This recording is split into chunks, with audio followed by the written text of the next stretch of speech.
राजेश्वर प्रसाद सिंह जी की प्रतिमा के अनावरण कार्यक्रम में मंच पर उपस्थित लोकप्रिय सांसद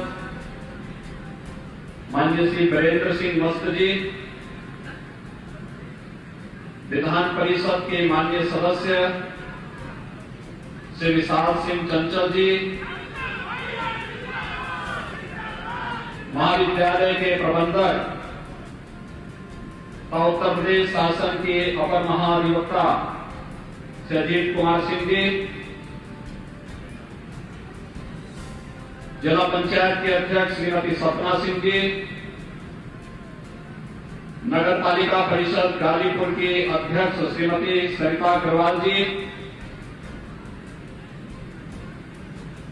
उत्तर प्रदेश राज्य पिछड़ा वर्ग आयोग के उपाध्यक्ष श्री प्रभुनाथ चौहान जी,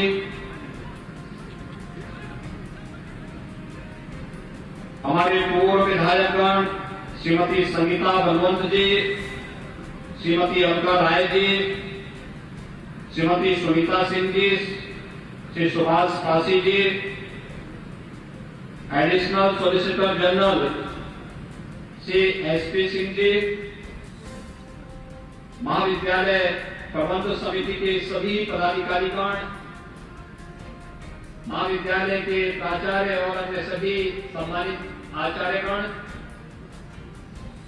आज के इस कार्यक्रम में उपस्थित भारतीय जनता पार्टी के जिला के अध्यक्ष श्री भानु प्रताप सिंह जी, अन्य पदाधिकारीगण और उपस्थित भाइयों बहनों, आज मैं अभिभूत हूं कि इस गाजीपुर जनपद में शिक्षा की अलग जगाने वाले बाबू राजेश्वर प्रसाद सिंह जी की इस भव्य प्रतिमा का अनावरण करने का सौभाग्य मुझे प्राप्त हुआ है।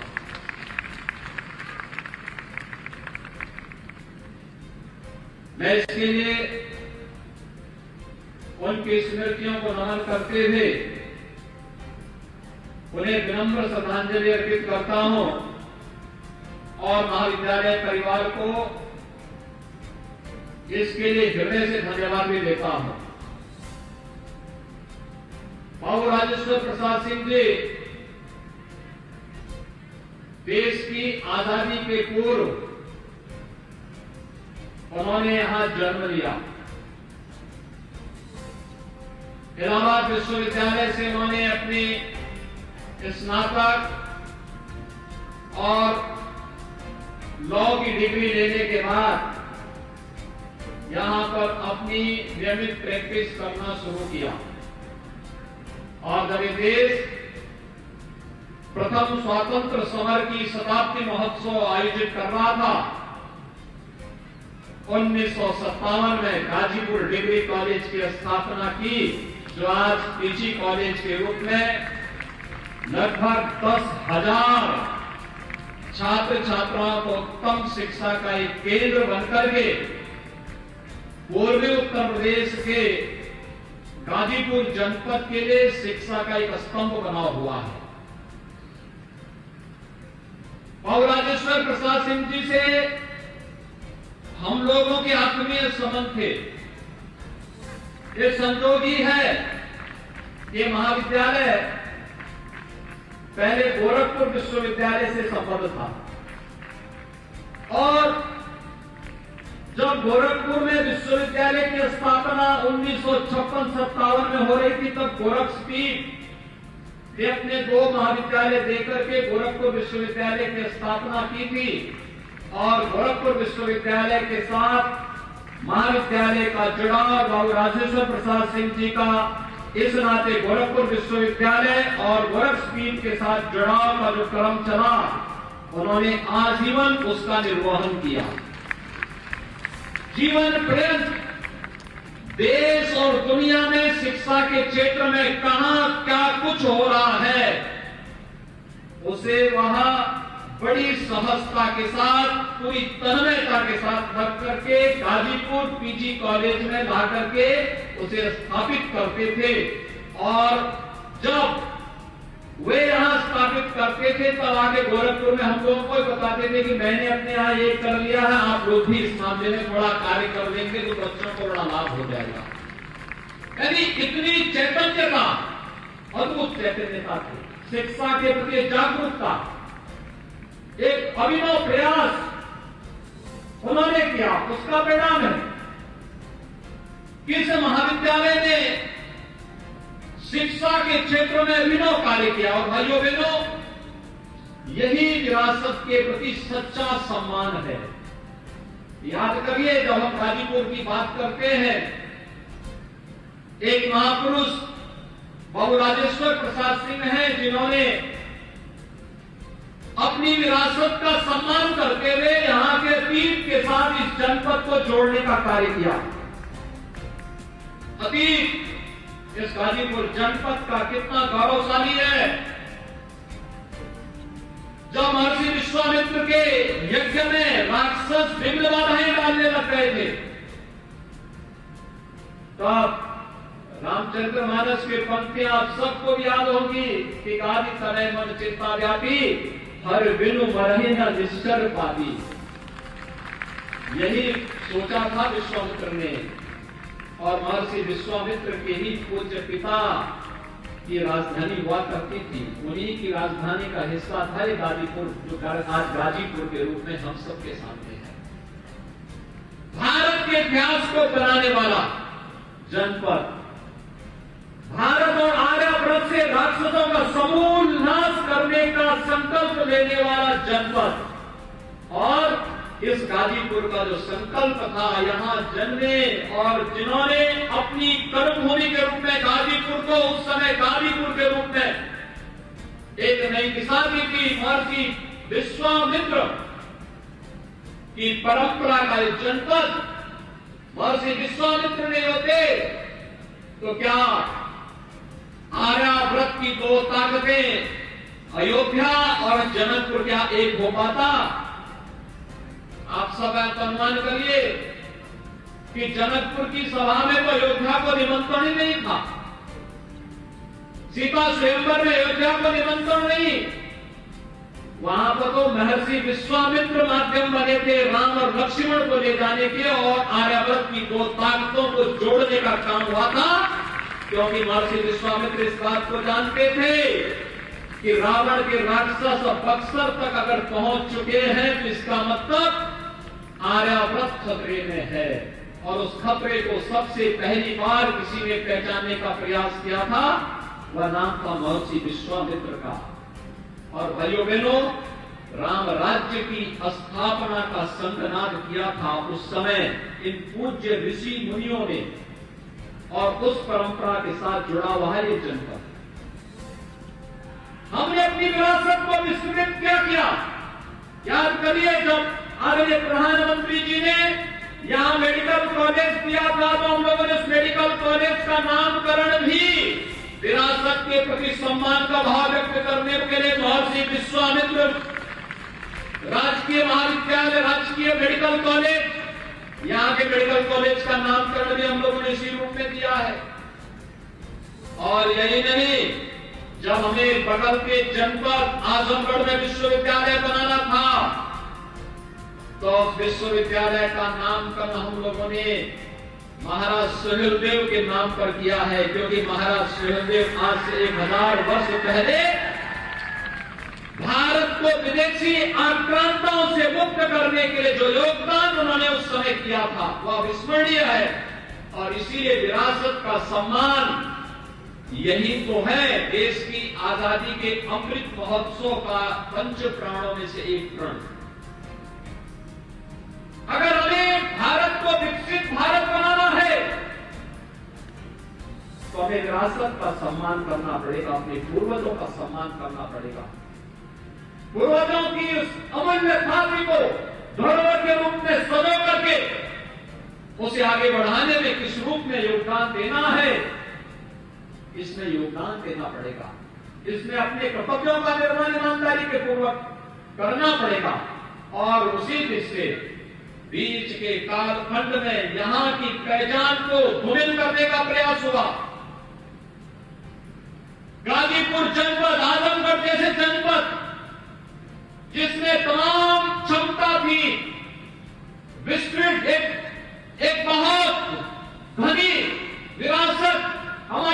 थी, उनके सामने पहचान का संकट खड़ा हुआ। लेकिन उस पहचान के संकट के दौर में भी बाबू राजेश्वर प्रसाद सिंह जैसे समाज सेवी थे, जिन लोगों ने शिक्षा के क्षेत्र में क्रांति की, शिक्षा के क्षेत्र में मिशन मोड में लिया, गाजीपुर में बार एसोसिएशन में किए गए उनके योगदान हो या फिर शिक्षा के क्षेत्र में उनका योगदान आजादी के अमृत महोत्सव वर्ष पर अपनी विरासत के प्रति इससे अच्छी सम्मान नहीं हो सकता। आज जब मैंने उनकी भव्य प्रतिमा के अनावरण के कार्यक्रम के साथ अपने आप को जोड़ते हुए देखा है, कितनी भव्य प्रतिमा बाबू राजेश्वर प्रसाद सिंह जी के आज महाविद्यालय प्रांगण में लगी है, जो निरंतर प्रेरणा देगा।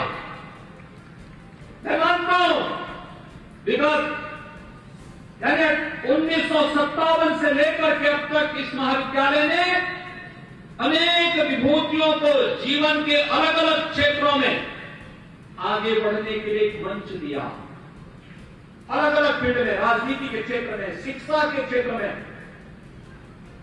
कृषि वैज्ञानिक के रूप में, दुनिया के अंदर तकनीशियन के रूप में और जीवन के अलग समाज सेवी के रूप में अलग अलग फील्ड में काम करने वाले अनगिनत लोगों की एक लंबी फौज महाविद्यालय से गई है, आगे बढ़ी है। और वह परंपरा इस बात को करती है कि हम अपनी विरासत के प्रति सम्मान का भाव व्यक्त कर सकें। यही भाव व्यक्त करने के लिए, यही तो है हमारा सनातन धर्म। कृते च प्रति कर्तव्यम एष धर्म सनातन। सनातन धर्म की परिभाषा बहुत एक पंक्ति की, अगर उसकी परिभाषा करनी हो तो उसके एक पंक्ति की परिभाषा यह है कि अगर किसी ने हमारे प्रति कुछ किया है तो उसके प्रति कृतज्ञता ज्ञापित करना ये हमारा धर्म है। और उस कृतज्ञता को ज्ञापित करने के लिए ही महाविद्यालय प्रबंध समिति ने, महाविद्यालय परिवार ने बाबू राजेश्वर प्रसाद सिंह जी की भव्य प्रतिमा की स्थापना महाविद्यालय के प्रांगण में की है। मुझे लगता है कि उत्तर प्रदेश के अंदर बहुत कम ऐसे महाविद्यालय होंगे जिनके पास इतनी प्रशस्त भूमि होगी और प्रशस्त भूमि के साथ साथ इस प्रकार के अच्छे संसाधन होंगे, जहां प्रबंधन समिति बेहतर तरीके से महाविद्यालय के विकास के माध्यम से अपनी वर्तमान पीढ़ी के निर्माण के कार्य में पूरी तन्मयता के साथ लग करके कार्य कर रही है। एक सराहनीय और अभिनंदनीय प्रयास है। भाइयों बहनों, आज वर्तमान युग में हम जी रहे हैं। प्रधानमंत्री मोदी जी ने पूरे देश के सामने कुछ लक्ष्य तय करने के लिए रखे हैं। उन्होंने पूरे देश को इस बारे में आगे बढ़ने के लिए प्रेरित किया है। जब पूरी दुनिया कोरोना महामारी से पस्त थी, तब प्रधानमंत्री मोदी जी ने देश के सामने जीवन और जीविका को बचाने के साथ साथ अपने नौजवानों के लिए राष्ट्रीय शिक्षा नीति भी देश के सामने लागू की है। और भाइयों बहनों, राष्ट्रीय शिक्षा नीति के अभिनव प्रयोग की भूमि बन सकती है ये महाविद्यालय, जिसमें केवल सैद्धांतिक ज्ञान ही नहीं बल्कि हमें व्यावहारिक और तकनीकी ज्ञान से सक्षम युवा देश और दुनिया में पहुंचाने हैं। और सौभाग्य से जब दुनिया की बात आती है तो भारत दुनिया के अंदर सबसे युवा देश है, सबसे युवा राष्ट्र के रूप में भारत की गिनती होती है। और जब भारत की बात होती है, उत्तर प्रदेश दुनिया प्रदेश का सबसे युवा राज्य के रूप में सामने आता है। उत्तर प्रदेश के अंदर हमारी 56% आबादी कामकाजी वर्ग की है। देश और दुनिया के लिए मैं बार बार कहता हूं कि मेरे पास सबसे अच्छा युवा है, जो युवा अपनी प्रतिभा और ऊर्जा से पूरे देश को भी और पूरी दुनिया को आलोकित करने की क्षमता रखता है। और भाइयों बहनों, उसी युवा के लिए ही तो आज हम कार्य कर रहे हैं। नए विश्वविद्यालयों की स्थापना का कार्य हो, नए तकनीकी संस्थानों की स्थापना का कार्य हो, राष्ट्रीय शिक्षा नीति को पूरी प्रभावी ढंग से लागू करने का कार्य हो, अभ्युदय योजना के माध्यम से हमारे युवाओं को प्रतियोगी परीक्षाओं की तैयारी करने के लिए कहीं और न जाना पड़े, उन्हें फिजिकली भी और वर्चुअली भी ये सुविधा उनके जनपद में मिल सके, उनके कमिश्नरी में मिल सके, इसके लिए प्रशिक्षित और उस भीड़ से निकले हुए अधिकारियों और कर्मचारियों की फौज आज उन्हें आगे बढ़ने के लिए प्रेरित कर रही है। अभ्युदय कोचिंग इस दिशा में निर्णायक भूमिका का निर्वहन कर रही है। और यही नहीं, स्वामी विवेकानंद तकनीकी सक्षम योजना के माध्यम से भी हम लोगों ने प्रदेश में वर्तमान में 15 लाख नौजवानों को हम लोगों ने टैबलेट और स्मार्टफोन उपलब्ध करवाए हैं और अगले 5 वर्ष के अंदर 2 करोड़ नौजवानों को हम टैबलेट और स्मार्टफोन दे करके तकनीकी दृष्टि से सक्षम बनाने के बड़े कार्यक्रम के साथ जोड़ना चाहते हैं। भाइयों बहनों, हम लोगों ने तय किया है विगत 5 वर्ष के अंदर आपका आशीर्वाद डबल इंजन की सरकार को प्राप्त हुआ। प्रधानमंत्री मोदी जी के आह्वान में 2017 में प्रदेश में भारतीय जनता पार्टी की सरकार बनी। सरकार बनने के बाद अपना कार्य योजना को आगे बढ़ाया।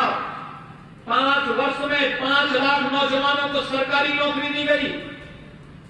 1 करोड़ 61 लाख नौजवानों को हम लोगों ने प्रदेश के अंदर बेहतर कानून व्यवस्था के माध्यम से निवेश और परंपरागत उद्यम को प्रोत्साहित करने के माध्यम से 1 डिस्ट्रिक्ट 1 प्रोडक्ट या फिर विश्वकर्मा श्रम सम्मान जैसी योजनाएं, पीएम स्टार्टअप की योजना, पीएम स्टैंडअप की योजना, digital India, make in India, प्रधानमंत्री मुद्रा योजना जैसी योजनाओं के माध्यम से 1 करोड़ 61 लाख नौजवानों को रोजगार और ऐसे ही 60 लाख उद्यमियों को स्वतः रोजगार के साथ जोड़ने में सफलता प्राप्त की।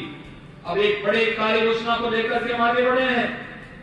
हम लोगों ने तय किया है कि अगले 5 वर्ष के अंदर हम एक बड़े कार्यक्रम को लेकर के चलेंगे। कार्यक्रम जिन परिवारों में कोई सरकारी नौकरी नहीं मिल पाई, कोई रोजगार नहीं मिल पाया, कोई स्वतः रोजगार नहीं है, उनकी मैपिंग की कार्रवाई प्रारंभ होने जा रही है और अगले 5 वर्ष के अंदर हर परिवार में एक सदस्य को रोजगार के साथ जोड़ने के बड़े लक्ष्य के साथ आज सरकार कार्य कर रही है और इसके लिए मैं अपने युवाओं का आह्वान करूंगा। आज आधुनिक शिक्षा के साथ साथ, तकनीकी शिक्षा के साथ साथ एक व्यावहारिक शिक्षा के पर भी जोर दें।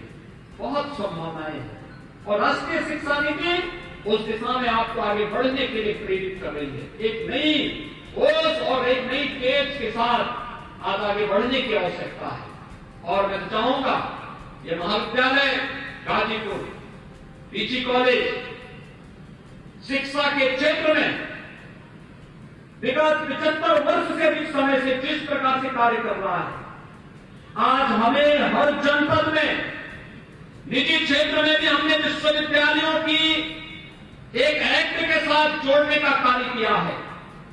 काफी उसमें परिवर्तन किया है।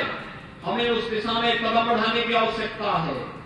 बड़ी संभावनाएं हैं आगे बढ़ने की और उस कार्यक्रम को अगर हम आगे बढ़ा सकेंगे तो निश्चित ही हर जनपद में दुनिया के अंदर सक्षम नौजवानों की टीम देने के लिए हम लोग कार्य कर पाएंगे। आज जब यहां पर और राजेश्वर प्रसाद सिंह जी की भव्य प्रतिमा के लोकार्पण का सौभाग्य मुझे प्राप्त हुआ है और वह भी आजादी के अमृत महोत्सव वर्ष में, यह हम सब के लिए गौरवशाली क्षण है।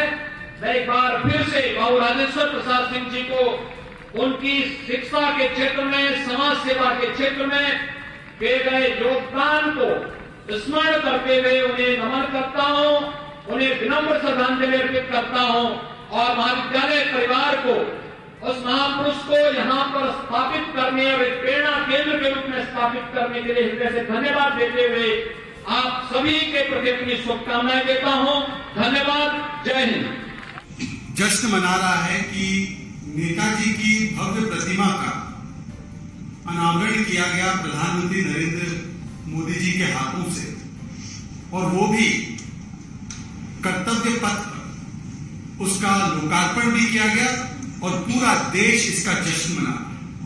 परंतु दूसरी ओर जब देश जश्न मना रहा है तो कांग्रेस पार्टी जो कर्तव्य पथ से तो बहुत दूर है अपने, हां गुलामी पथ और परिवार पथ पर आज भी अडिग है, वो आज भी मातम मना रही। ये कितनी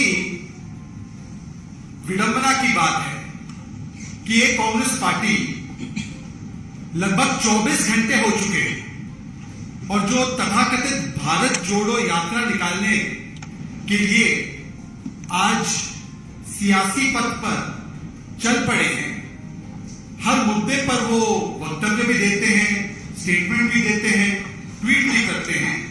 लगभग 24 घंटे हो चुके हैं, परंतु अभी तक ना राहुल गांधी का, ना प्रियंका वाड्रा का, ना किसी बड़े कांग्रेस के नेता का कोई भी वक्तव्य आया है कि नेताजी सुभाष चंद्र बोस की इतनी भव्य प्रतिमा का लोकार्पण अनावरण किया गया है तो वो उसका खुलकर खुले मन से स्वागत करते हैं। सवाल ये पैदा होता है कि ये वही मंडली है कांग्रेस पार्टी की, आपको याद होगा जब सरदार पटेल की ऊंची प्रतिमा स्टैच्यू ऑफ यूनिटी का भी लोकार्पण किया गया तो उन्होंने उसका भी विरोध किया। ये वही कांग्रेस पार्टी है आज जब राजपथ का नाम कर्तव्य पथ किया जा रहा है तो वो उसका भी विरोध करती है। ये वही कांग्रेस पार्टी है जिसने अपने गुलामी और विदेशी चिन्हों को तो त्यागने का कभी प्रयास नहीं किया, पर आज जब नेताजी का महिमामंडन किया जा रहा है, नेताजी के योगदान को माना जा रहा है, और नेताजी किसी एक पार्टी के नहीं है, नेताजी पूरे देश के हैं, तो आज कांग्रेस पार्टी की इतनी संकीर्ण मानसिकता है, वो अपने परिवारवाद से बाहर नहीं आ पा रही है कि जिन्होंने सरदार पटेल की प्रतिमा का विरोध किया वो आज नेताजी सुभाष चंद्र बोस की इतनी भव्य प्रतिमा लगी है तो उसका भी खुलकर स्वागत नहीं कर रहे, उसका भी विरोध किसी ना किसी प्रकार से कर रहे हैं। जिस प्रकार की प्रतिक्रियाएं आई हैं कर्तव्य पथ को लेकर, ये वही लोग हैं जिन्होंने जब औरंगजेब रोड का नाम एपीजे अब्दुल कलाम मार्ग किया गया तो उसका भी विरोध किया। अभी हाल ही में आपने देखा होगा कि जब इतने वर्षों के बाद नेवल एंसाइन में से एक और विदेशी चिन्ह को हटाकर, जॉर्ज के क्रॉस को हटाकर छत्रपति शिवाजी महाराज से प्रेरित जो एक चिन्ह, एक निशान को अपनाया गया तो उसका भी कांग्रेस के लोगों ने, खासकर इन दो व्यक्तियों ने खुलकर स्वागत नहीं किया। और देखिए कितनी विडंबना की बात है कि एक तरफ तो ये जब गुलामी के चिन्ह को हटाया जा रहा है, जब भारत इसका जश्न मना रहा है, तो जो लोग भारत जोड़ो की यात्रा पर निकले हैं वो इसका विरोध करते हैं। इसीलिए मैं कहता हूं कि ये राहुल गांधी की भारत जोड़ो यात्रा नहीं है, दरअसल ये राहुल गांधी के रीलॉन्च का मुझे जोड़ो यात्रा है। आपने तो देखा ही होगा कि किस प्रकार से कई नेता दिल्ली आ रहे हैं, कुछ नेता 2024 के लिए भी अपनी दावेदारी अभी से पेश कर रहे हैं।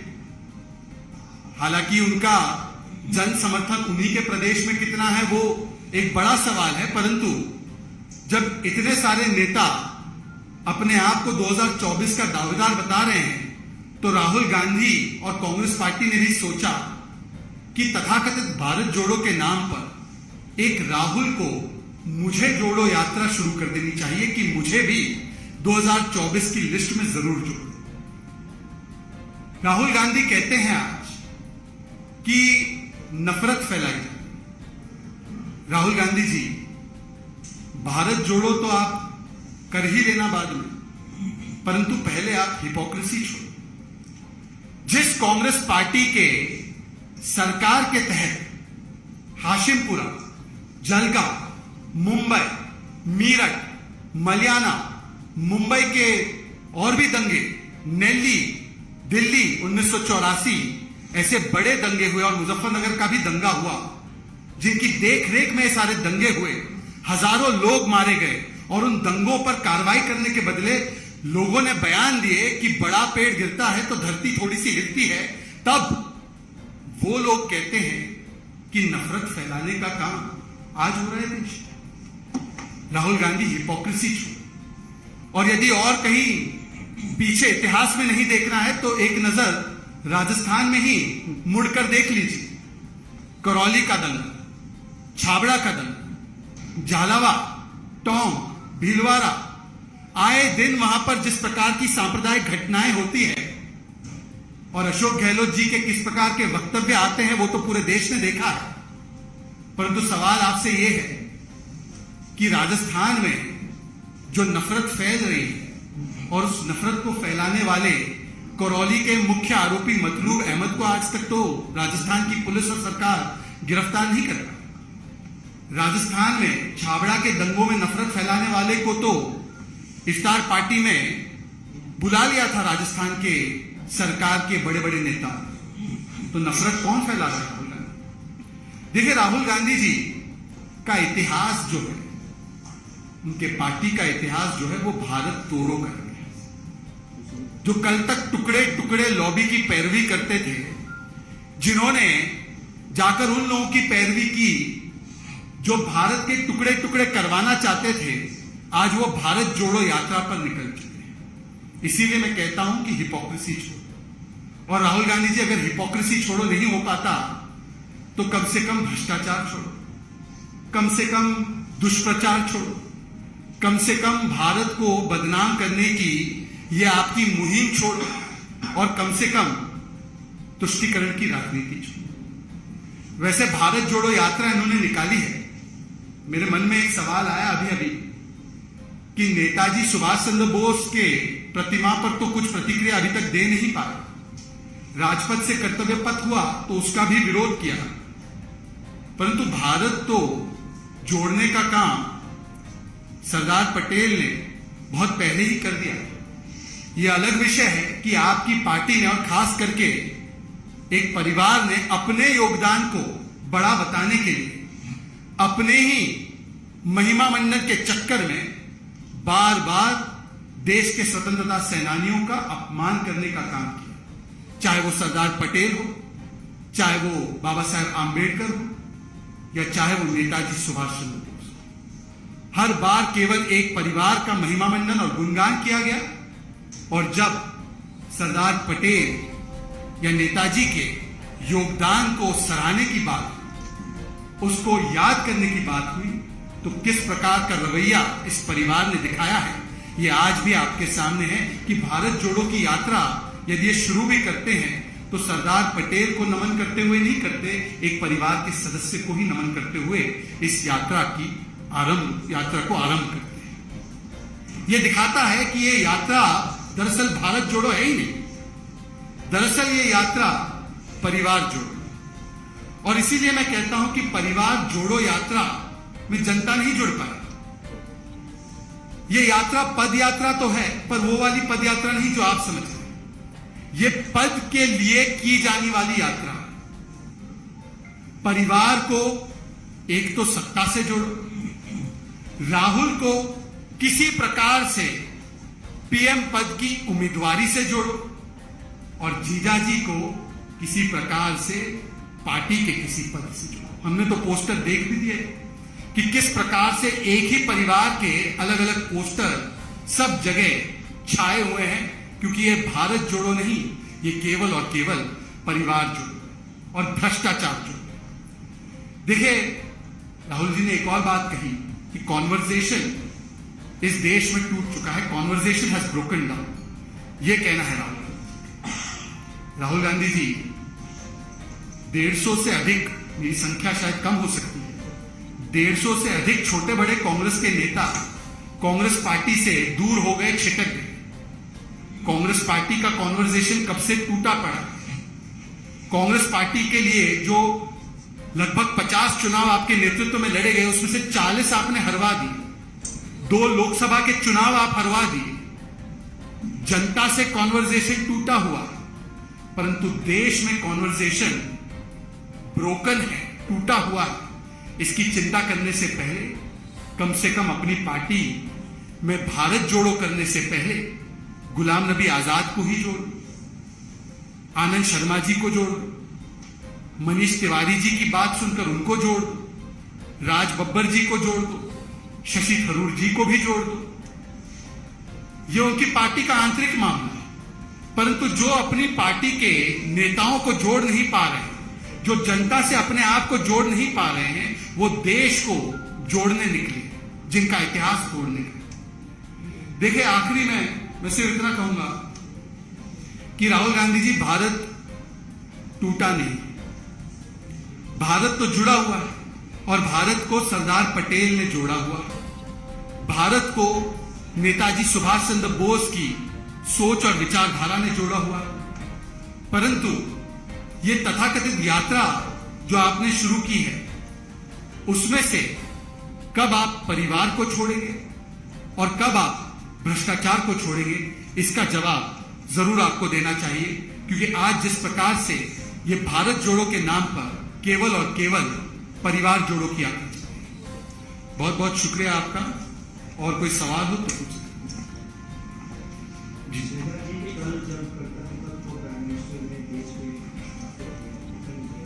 इससे पहले मंडल में भी आपकी सिर्फ एक दिन पहले मुझे अंडर सेक्रेटरी के द्वारा मैसेज दिया गया कि हम लोगों मजदूर हम एक प्रोग्राम कर रहे हैं। देखिए, मुझे लगता है कि यदि उनके मन में सच्ची श्रद्धा और भाव हैं, तो नेताजी के लिए जो आज इतना बड़ा उनके योगदान को याद करने के लिए कदम उठाया गया, उसका विरोध करने के बदले ये एक राष्ट्रीय कार्यक्रम था जिसमें सभी को शामिल होना चाहिए था। ये राजनीति का नहीं, ये राष्ट्र नीति का विषय था। बहुत बहुत धन्यवाद। Thank you.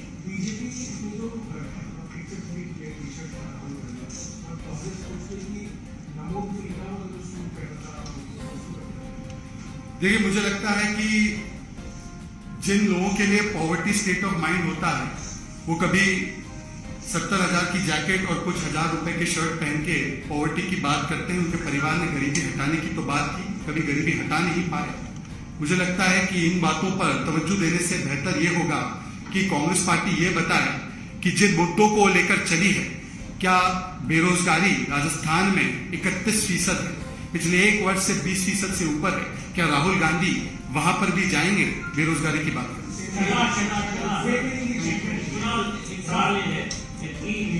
इसी से जुड़ा सवाल है कि भारत जोड़ो यात्रा में अशोक गहलोत की बड़ी महत्वपूर्ण भूमिका घूम रहे हैं, तो वहाँ पे एक ऐसा वायरस फैला है जो लाखों गायों को मार रहा है।